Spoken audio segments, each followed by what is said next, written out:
Kahapon medyo malakas, ngayon medyo okay na.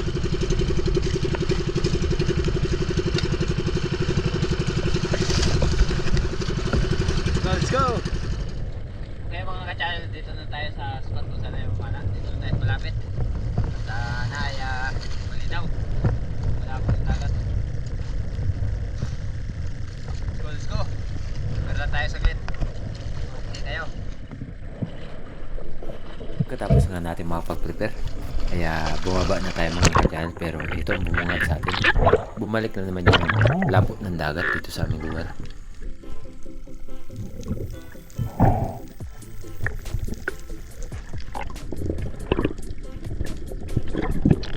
Dito sa bandang unahan ay mayroon tayong nakitang isang coral trout, kaya binaba natin ito. At ito nga, medyo talagang kakaiba yung kulay ng dagat. At hindi ko napansin na nagpagpala yung ating case or nabasa ng kaunti, kaya ganito yung kanyang kulay, medyo may puti sa gitna. Hindi nga natin natira yung coral trout gawa ng pumasok sa bato at napakahirap ng sitwasyon dahil medyo may kalaliman, kaya ang ginawa natin pinabayaan na lang yan.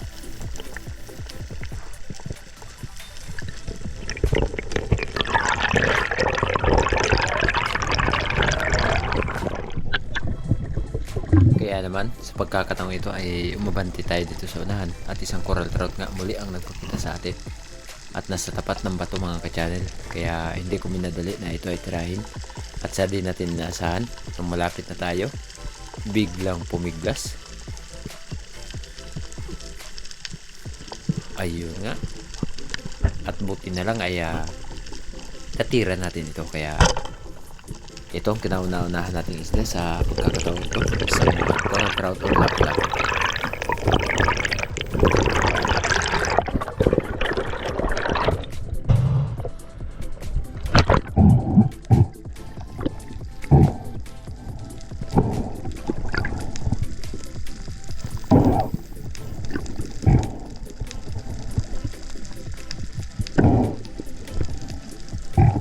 Good size na rin yung lapu-lapu na to. At ito nga ay paiba-iba yung kulay ng dagat dito ngayon, gawa ng bumabalik na naman yung mga nakaraang linggo na naranasan namin dito sa isla.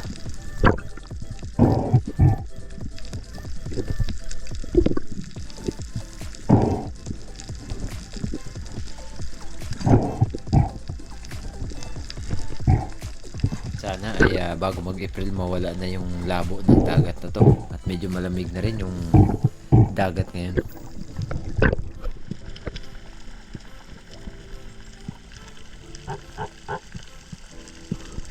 Muling pagsisid ang ating ginawa dito sa bandang unahan sa may bahagyang mababaw ay nakakita tayo dito ng isang unicorn fish or surahan, kaya ang ginawa ko ay nag-drop dito upang magbabaka sakali na lumapit siya.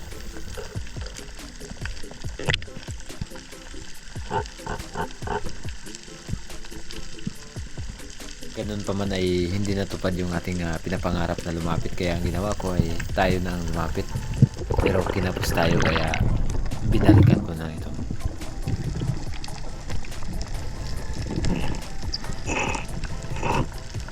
Pagkatapos natin makapagpahinga ng 3 minuto ay sinisid ko na rin dito sa bato kung saan siya pumasok, pero nung paglight natin wala dito. Saan kaya nagtago yung surahan na yun?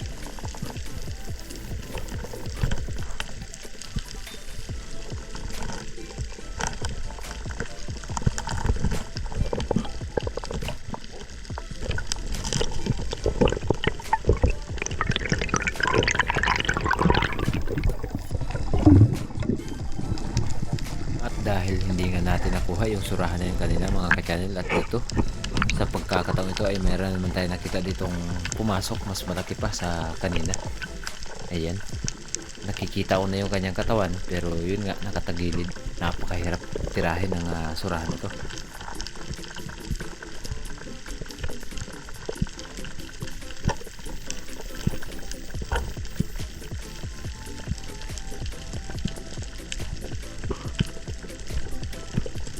Pinagtiyagaan ko talaga na hanapan ng anggulo yung surahan na to, nang sa gayon ay makuha natin.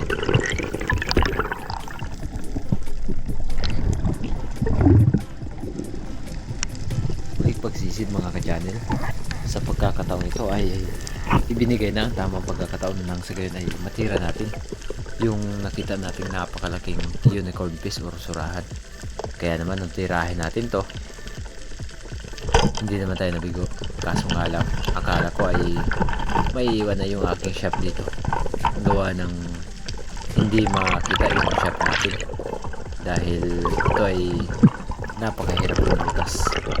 At sa ating pag-ahon, napansin ko na sa sobrang palag ay lumabas ng bahagya yung dulo ng ating shop.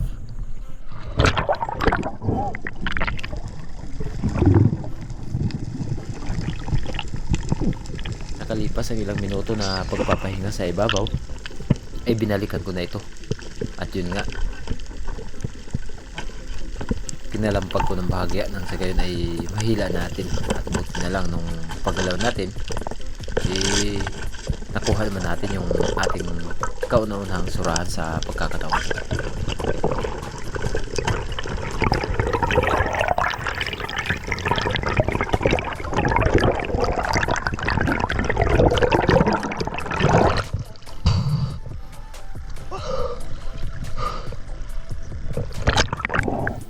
Sobrang dami sana ng nakikita natin mga surahan. Ang kaso nga lang ay talagang napakahirap ng mga bato na kanilang pinagtataguan or pinapasukan.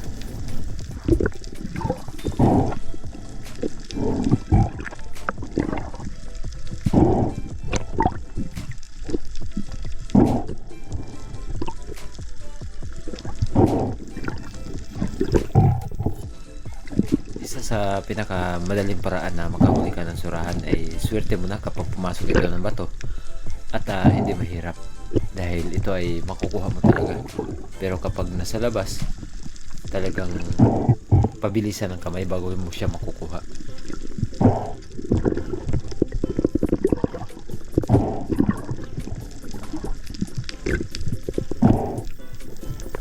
Habang tinutuhog ko yung surahan mga ka-channel ay lumangoy na nga pala ako pabalik ng bangka dahil lilipat tayo ng spot gawa ng medyo may kalabuan dito sa lugar nito at hindi na tayo nakapag-video nung tayo ay lumipat.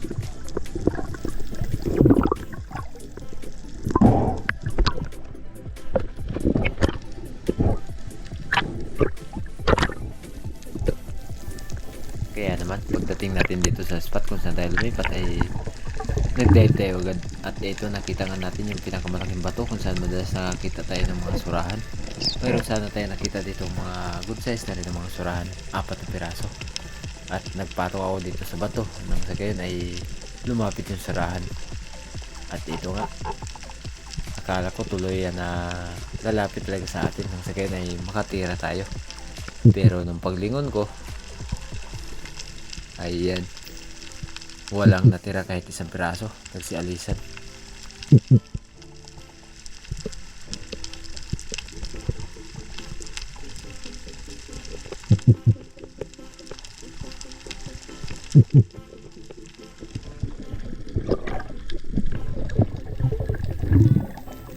At muling nagpakita itong surahan, pero yun nga, napakalapit na sana, pero alanganin tayo tirahin gawa ng lumalangoy. Kaya naman talagang ito ay tuluyan na sumirit na hanggang sa ito ay hindi na natin nakita pa.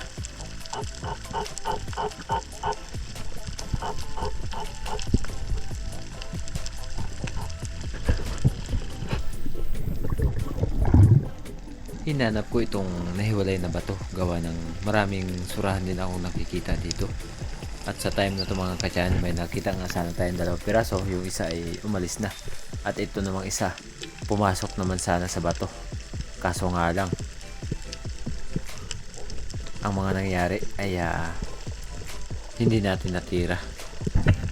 Ayan o, hinintay ko muna dito na lumabas, nagbabaka sakali tayo, pero hindi talaga ibinigay ang tamang pagkakataon nang sa ganyan ay matira natin. Sayang.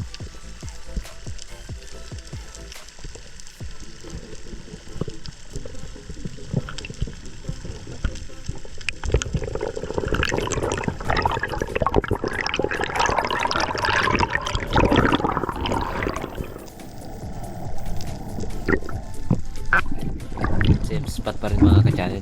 Ito pa rin yung surahan na ating hinahunting. At akala ko ay dito sa kabilang side tagusan yung butas kaya sinilip ko.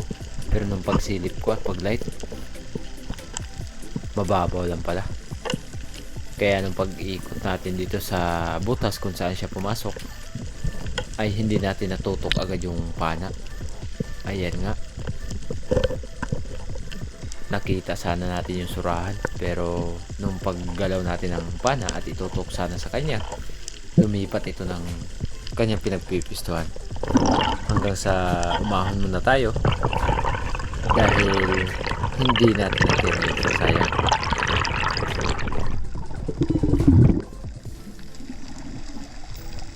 Pagkatapos natin mapagpahinga ng 2 minuto mahigit ay nakakita ako ng surahan na lumapit dito sa ating pinagsisiran. At ayun, sayang yung 2 piraso. Napakalalaki na sana. Hindi ko kasi nakabit lahat ng goma, kaya hindi natin natira. Pagsilip ko dito mga ka-channel, talagang hindi na natin nakita yung surahan nating hinahanap dito. Gawa ng sumiksik ng mabuti or maigi sa ilalim. Sayang.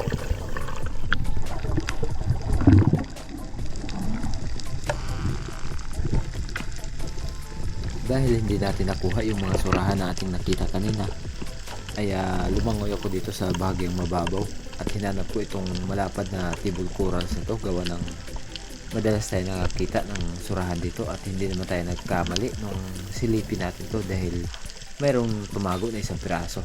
Kaya tinira ko na agad ito baka sakali na lumayo pa at hindi naman tayo ipinagkaitan gawa ng tinamaan nito itong ating tirahin sa ilalim. At ito yung kauna-unahan nating isda sa ating paglito, isang unicorn fish o surahan.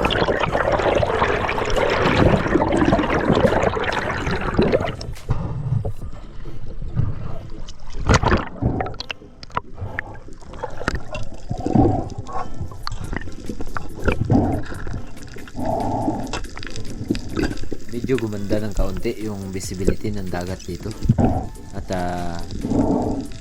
kahit papano mayroon din tayong nakikitang isda na mapapana.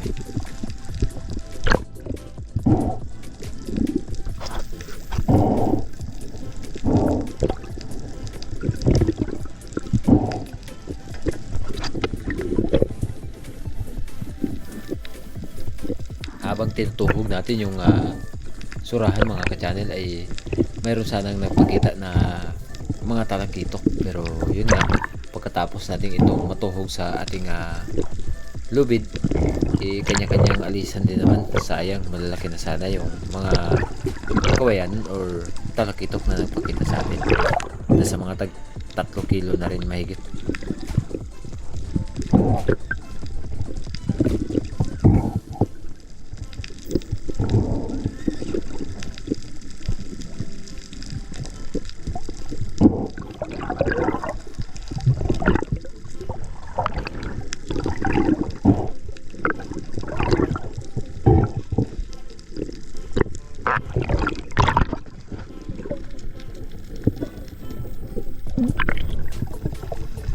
Habang lumalangoy tayo papunta dito sa may pangantuhan ay napansin ko na biglang mayroong tumakbo dito. Akala ko ay isang pakol or trigger fish, pero nung pagsilip natin, isa pala itong unicorn fish na napakalaki.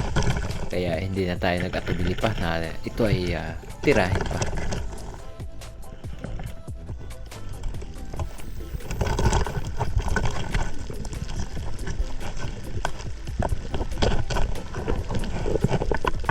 Lang mga ka-channel ay medyo pinahirapan tayo dito sa pagtanggal gawa ng bumalagbag at sumabit pala ng bahagya yung ating flapper. Kaya ang ginawa ko ay umahon muna nang sa gayon ay makapag-ipon tayo ng mas maraming hangin.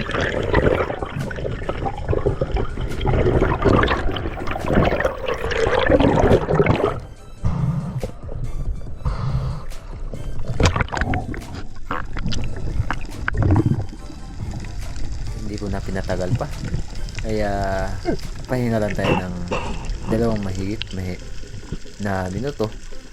Binalikan ko itong surahan na ating napana. Buti na lang at hindi tayo pinahirapan dito. At ito ay nakuha naman natin agad.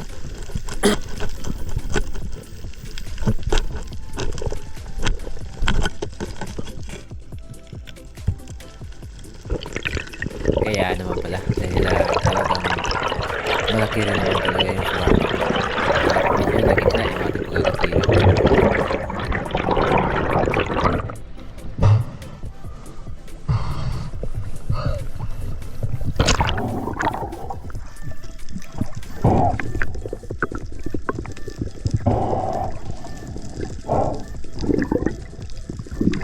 Grabe sa mga surahan, talagang jumbo at bilog na bilog at talagang malusog ang kanilang katawan dahil kapag talagang season ng surahan marami kang makikita dito sa likod ng isla.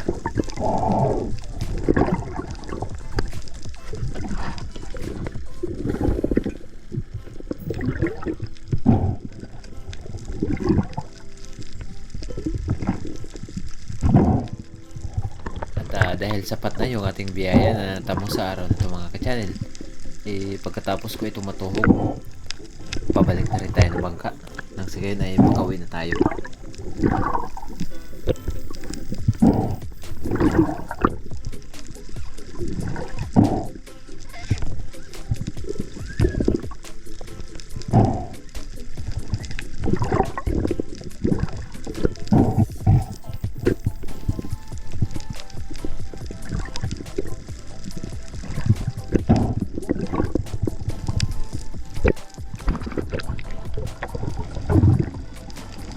Habang pabalik tayo ng bangka mayroon tayo nakita ditong tumago na isang surahan, kaya agad akong nagload at sinisi dito nang sa gayon ay baka sakaling makuha natin.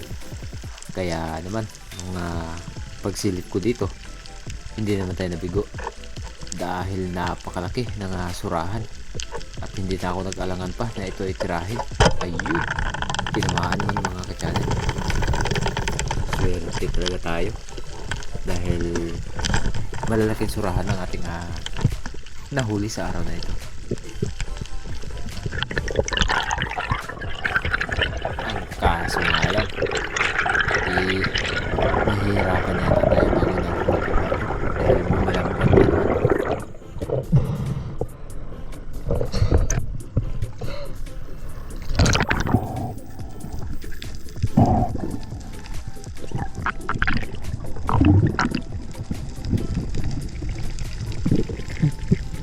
Sa muling pagsisid natin mga ka-channel ay hinanapan ko ito ng anggulo nang sa gayon ay makuha natin yung surahan na ating napana. At yun nga, dahil medyo pinahirapan tayo nung paglayad ko at paghila ko ng bahagya nadala naman, kaya ang ginawa ko, dinukot ko na lang yung buntot ng surahan nang sa gayon ay makuha natin to. At hindi naman sa katagalan nakuha naman ito dahil kapag buntot na ng surahan ang hinawakan, talagang makukuha mo yun. Kaso nga lang, habang paabo tayo, sumabit yung ating bala ng ating pana at binitawan ko na ito at hinila lang dito sa taas. Visit.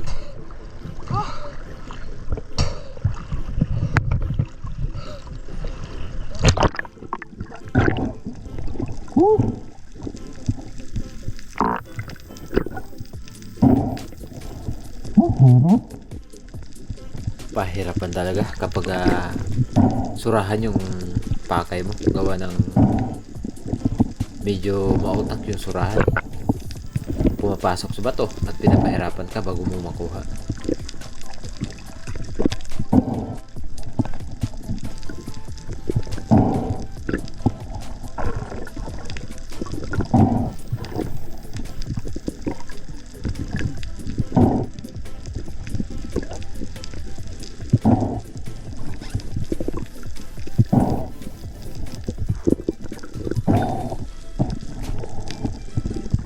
Kaya naman pagkatapos ko itong matuhog ay bumalik na rin tayo sa bangka. Gawa ng nakaramdam na tayo ng pagod. Uwian time na mga ka-channel.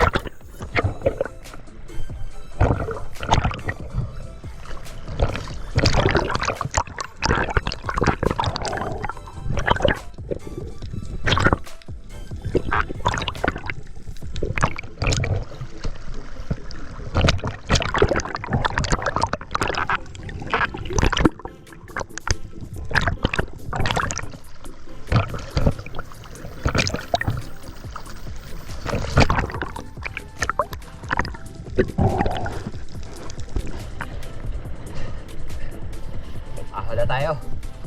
Pagod na. Hapon na rin. Pero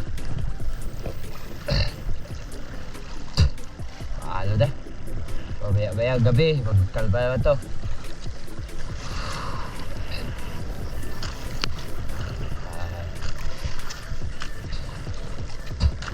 Paalod. Uy, ito yung huli natin. Naglipat tayo yung spot mga ka-channel. Yan, 3. Tapos kanina, ayan. Oh. Huli natin, isang coral trout at isang surahan. Tapos dito naglipat tayo. Ito yung huli natin, 3. Puro surahan. Ayos. Kahit pa paano meron naman tayong biyaya na natabo. Siyempre, maraming salamat sa Panginoon sa kanyang paggabay at pag-iingat sa atin sa bawat hanap buhay na ating ginagawa. Ayan, good size na rin. At ito, jumbo. Oh, grabe, kalaki. Ito pa, jumbo pa rin. Oh, ayos. Ayan, ayan tayo mga ka-channel. Hapon na, tapos gutom na, napapagod na rin tayo. Let's go, we are time. Kahit pa paano, nalubat tayo ng biyaya sa araw na to. Alright, oh yeah, okay tayo. Sakto at pagod na rin.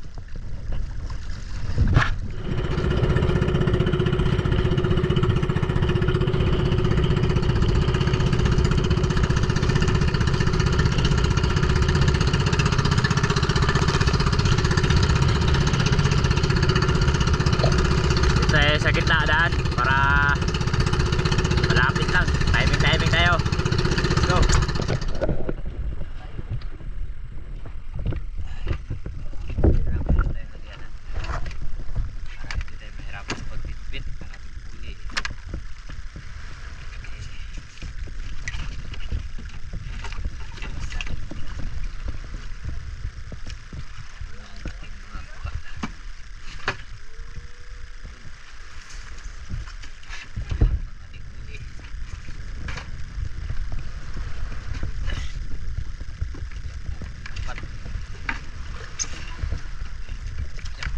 Jackpot.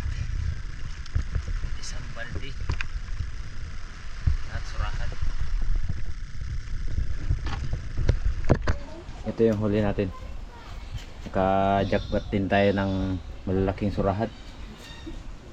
Oh. Jackpot tayo sa surahan ngayon. Ito yung huli natin lahat mga ka-channel. Yan. Isa. Dalawa. 3. 4.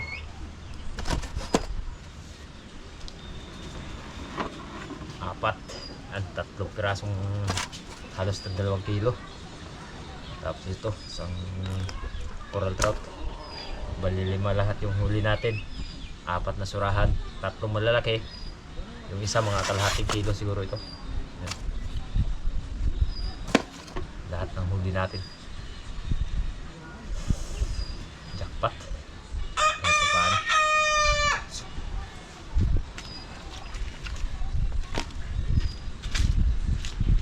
Sarap naman ang ulam natin ito mga ka-channel. Mag-ihaw tayo ng surahan. Yung maliit lang. Okay mga ka-channel, busog na busog tayo sa sinabaw na maliliit na galunggong. At syempre, maraming salamat sa inyong suporta. At mamaya ay update ko kayo. kapag kakain tayo mamaya.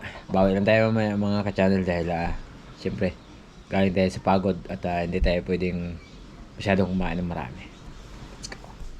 Ayan mga ka-channel, yung tinira namin na pangulam na dala ni Native Channel naman na ito, yung tinira niyang pangulam. Lininisan natin ito mga ka-channel. Piprituhin natin tapos ito ihawin natin ang surahan. Ayan. Inisa na natin mga ka-channel.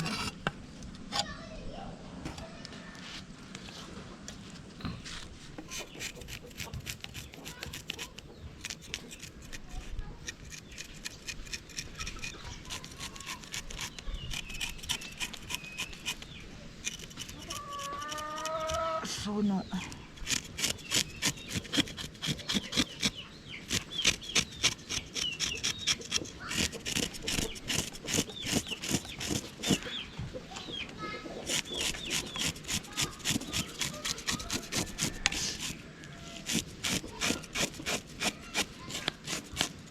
Yan mga ka-channel, putulin na natin. 2 putol lang ito mga ka-channel.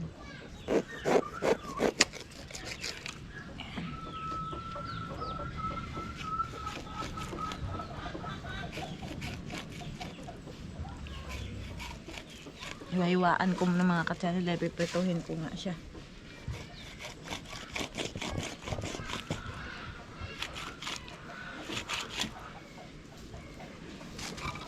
Okay natin.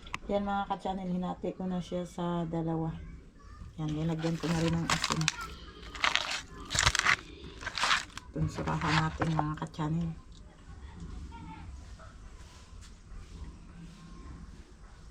Ayan mga ka-channel, nagpaapoy na tayo. Ihawin natin yung ating surahan mga ka-channel.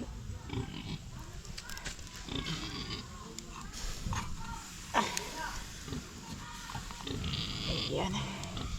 Salang na yung ating surahan.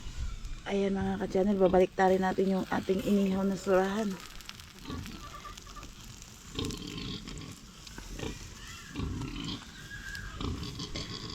Ayan. Ganda pagkaluto mga ka-channel. Ayan mga ka-channel, yung ating inihaw na surahan ay luto na. Anguin na natin mga ka-channel. Oh, sarap pagkaluto. Lagyan natin sa lagyanan mga ka-channel. Ayan mga ka-channel, yung lapu-lapu na lininisan natin. Prituhin na natin mga ka-channel. Ayan, ano na ako ng mantika. Nagpainit na ako ng mantika mga ka-channel. Simula na natin.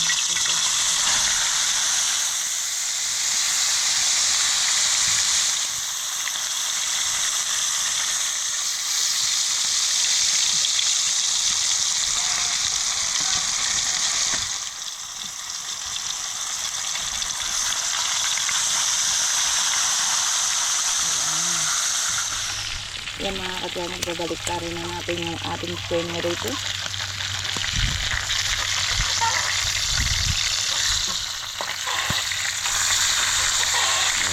Sarap ng generator na suno.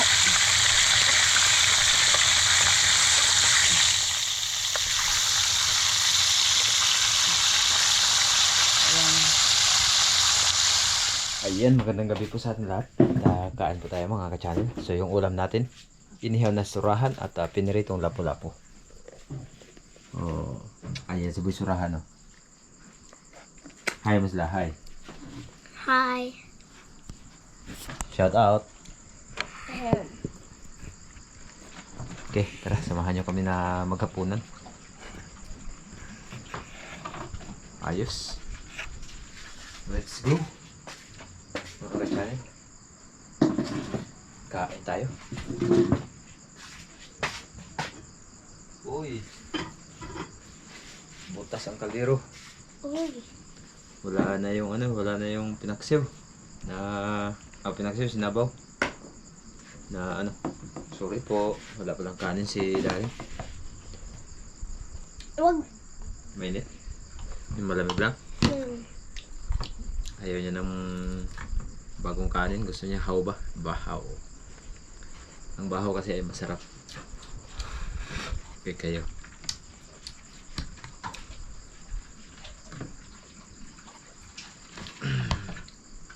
Sa akin bahaw din.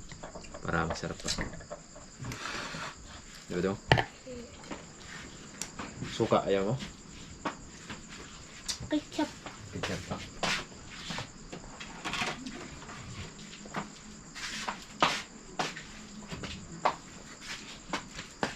Gina, madam.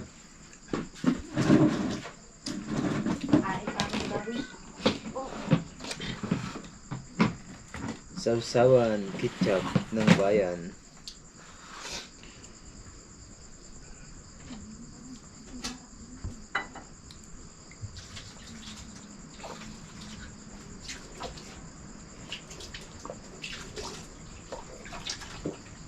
Yo, no? Shout out sa lahat at doon po sa nagtatanong patungkol po sa ating kaibigan na hindi nyo na nakikita kung paano sila mag-upload at mag-vlog. Pakitanong na lang po sa kanila kung ano yung kanilang sagot. Dahil ako ay hindi ko po kayang sagutin yung mga katanungan ninyo. Mahirap na kapag magkwento tayo tapos hindi tama, magalit lang. Kaya kayo na lang po yung magtanong sa kanila. Sa nag-comment po, parte doon sa nagtatanong. Yan, samahan nyo kami na magkain. Asin, sawsawan ko yan eh. Sawsawan ko yan sa sa surahan.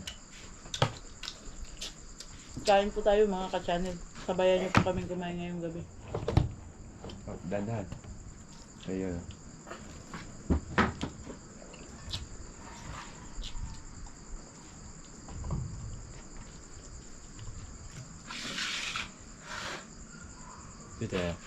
Dito. Ito banda yung surahan. Sinit. Pwede ba? Ayan.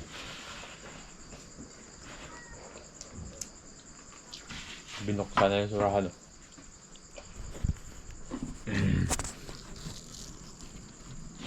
Ta.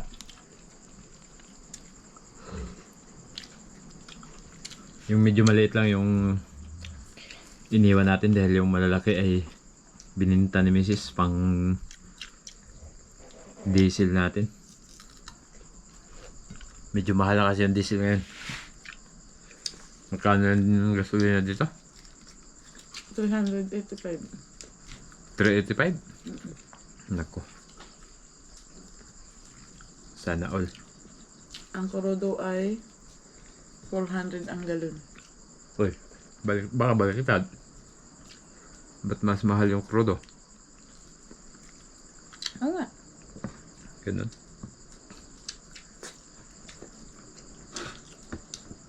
Grabe.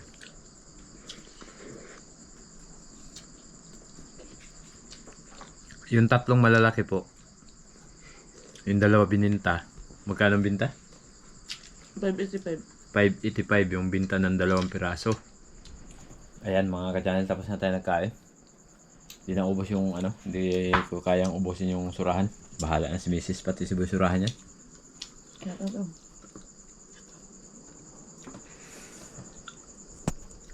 Nahiya na si Boy surahan ngayon mag-shoutout. Walang shoutout. Hindi niya nakabisado yung shoutout niya. No? Hindi na?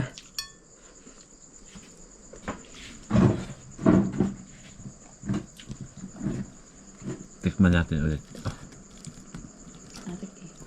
Alam ko na. Pwede hindi. Alam ko na. Hindi ko na nakakalimutan.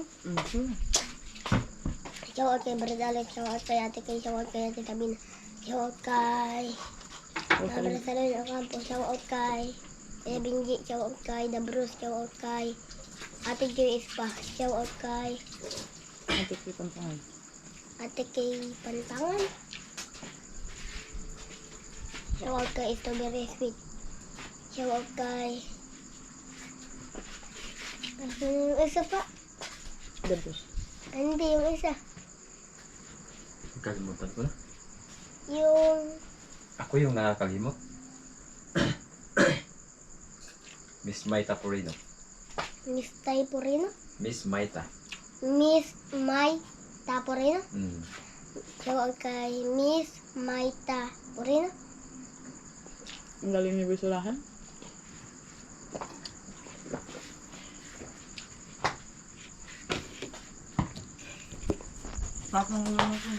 At yan mga ka-channel, sa lahat po ng nagpapa-shoutout, ay pakicheck na lang po sa dulo ng ating video kung kayo po ba ay kasama. At shoutout po sa inyong lahat. Ingat po kayo palagi. God bless po.